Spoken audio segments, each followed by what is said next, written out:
नमस्कार, आप देख रहे हैं धा न्यूज और मैं हूं अभिषेक मिश्रा। देखिए, लोकसभा चुनाव 2024 से पहले बार बार हाजीपुर सीट को लेकर बात करनी पड़ रही है। हाजीपुर सीट जाहिर तौर पर हॉट सीट है। देश के बड़े दलित नेता या सबसे बड़े दलित नेता स्वर्गीय रामविलास पासवान यहां से अपराजय रहे, लगातार जीतते रहे। अगर अपवाद छोड़ दे तो उनके बेटे चिराग पासवान, जो अब लोक जनशक्ति पार्टी रामविलास के राष्ट्रीय अध्यक्ष हैं, वो इस सीट पर लगातार दावा कर रहे हैं और वो कह रहे हैं कि यह सीट तो लोक जनशक्ति पार्टी रामविलास ही लड़ेगी। लेकिन चाचा भी पीछे हटने को तैयार नहीं हैं। चाचा के तेवर भी नरम पड़ते दिखाई नहीं दे रहे हैं। और एक खास बात जो समझ में आती है, जो मुझे दिखाई देती है, जो मेरी समझ कहती है कि चाचा पशुपति पारस पर भी भारतीय जनता पार्टी कम मेहरबान नहीं है। भारतीय जनता पार्टी के लिए पशुपति पारस भी उतने ही जरूरी हैं जितने चिराग पासवान हैं। अभी तक ऐसा दिखता है, नहीं तो पशुपति पारस को अब तक झटका लग गया होता। चिराग पासवान के बारे में ये कहा जाता रहा कि वो चाहते हैं कि चाचा की मंत्रिमंडल से छुट्टी हो जाए, वो चाहते हैं कि चाचा को एनडीए से बाहर का रास्ता दिखा दिया जाए, लेकिन ये हुआ नहीं।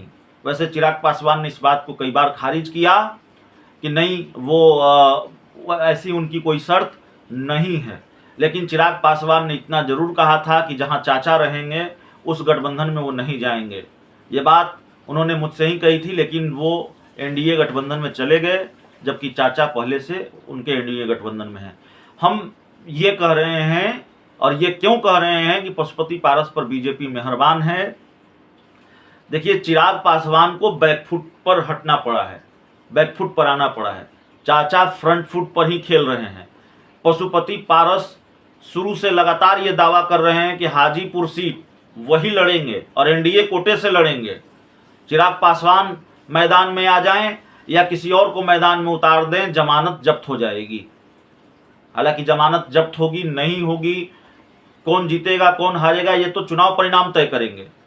लेकिन पशुपति पारस जिस तेवर के साथ और जिस अंदाज के साथ ये दावा करते रहे हैं कि हाजीपुर सीट वही लड़ेंगे, यहाँ तक कह दिया कि दुनिया की कोई ताकत उनको हाजीपुर सीट लड़ने से नहीं रोक सकती, तो जाहिर है ये साफ तौर पर नजर आता है कि भारतीय जनता पार्टी से उनको कोई आश्वासन मिला है। और उसके बाद इस बात में दम नजर आता है, ये सवाल और मजबूत हो जाता है कि क्या वाकई बीजेपी मेहरबान है पशुपति पारस पर भी उतना ही जितना चिराग पासवान पर मेहरबान नजर आती है।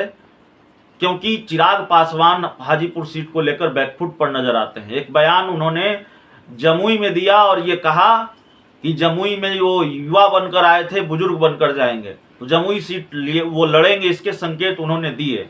हालांकि उन्होंने ये कभी नहीं कहा खुलकर कि हाजीपुर सीट नहीं लड़ेंगे। बाद में उन्होंने इस बयान को लेकर एक तरह से सफाई दी, या उससे ज़्यादा बड़ा बयान ये दिया कि वो चाहते हैं कि हाजीपुर सीट वो लड़ें या उनकी मां रीना पासवान लड़े। तो कौन लड़ेगा ये देखना होगा। लेकिन चिराग पासवान पहले डंके की चोट पर ये कहते रहे कि हम हाजीपुर सीट लड़ेंगे, हमारी पार्टी हाजीपुर सीट लड़ेगी। फिर जमुई में थोड़ा बैकफुट पर नजर आए, फिर ये कहा कि हम चाहते हैं कि हम लड़ें या हमारी मां लड़े। उसके बाद चिराग पासवान ने यह भी कहा कि गठबंधन के अंदर तय होगा। तो चिराग पासवान के बयानों में थोड़ी नरमी नजर आती है, उनके तेवर में थोड़ी नरमी नजर आती है, और ऐसा लगता है वो बैकफुट पर है। क्योंकि पहले वो कह रहे थे कि हर हाल में हाजीपुर सीट लोक जनशक्ति पार्टी रामविलास ही लड़ेगी। अब वो कह रहे हैं वो चाहते हैं कि वो लड़ें, उनकी मां रीना पासवान लड़ें, और अब वो कह रहे हैं गठबंधन में फैसला होगा। तो जाहिर तौर पर अभी चाचा फ्रंट फुट पर है, चिराग पासवान बैकफुट पर हैं।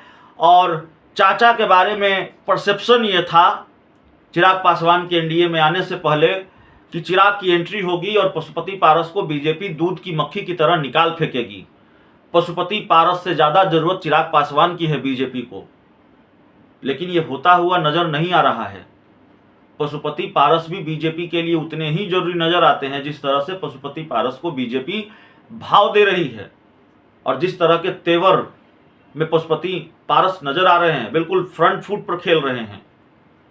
तो जाहिर तौर पर क्या ये मान लिया जाए कि बीजेपी पशुपति पारस पर मेहरबान है और कम से कम उनको एनडीए का पहलवान हाजीपुर से फिर बनाने जा रही है। हाजीपुर सीट पशुपति पारस ही लड़ेंगे एनडीए कोटे से, क्या ये तकरीबन तय हो गया है। बहुत बहुत धन्यवाद।